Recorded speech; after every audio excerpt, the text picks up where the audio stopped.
Hello viewers, আসসালামু আলাইকুম। আমি এখন এই মুহূর্তে দাঁড়িয়েছি আমাদের কিশোরগঞ্জ জেলার কোটিয়াদি থানার সবচেয়ে ঐতিহ্যবাহী পুরাতন মেলা কুড়িকাই মেলা।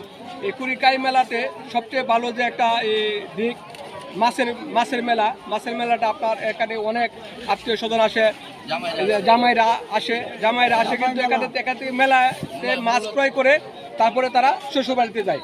আজকে তেমন একটা মাছ জামাই মাছের মতো, অর্থাৎ মাছটা যে কোনো জামাইয়ের পছন্দ হবে। তবে সবচেয়ে বড় কথা টাকার বিষয়, 30,000 টাকা মূল্যের একটা মাছ উঠছে। যে মাছটার নাম হচ্ছে কাতল মাছ।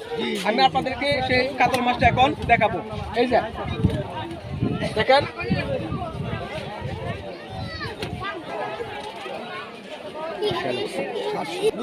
আমি এখন এই মাছের যে মালিক ওনার সাথে কথা বলবো। মাছটা কতটুকু ওজন, কতটুকু দাম হয়েছে। আপনার এই মাছটা কতটুকু ওজন? প্রায় 30 কেজি। 30 কেজি। দাম কেমন হবে? আপনি কত চান দাম? 25,000। 25। আর যেটা কি দাম দর বন্ধ হয়েছে?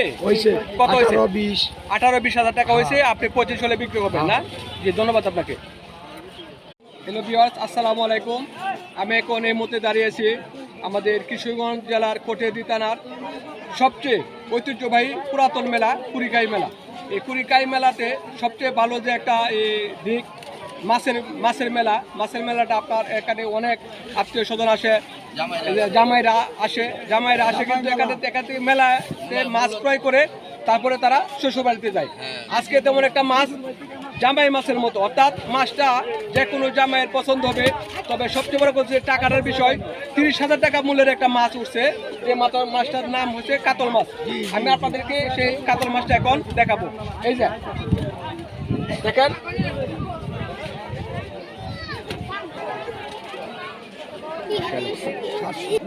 আমি এখন এই মাছের যে মালিক ওনার সাথে কথা বলবো। মাছটা কতটুকু ওজন, কতটুকু দাম হয়েছে। আপনার এই মাছটা কতটুকু ওজন? প্রায় 30 কেজি। 30 কেজি। দাম কেমন হবে? আপনি কত চান দাম? 25,000। 25। আর যেটা কি দাম দর বন্ধ হয়েছে? কত হয়েছে? 18-20। 18-20,000 টাকা হয়েছে। আপনি 25 হলে বিক্রি করবেন না? জি, ধন্যবাদ আপনাকে।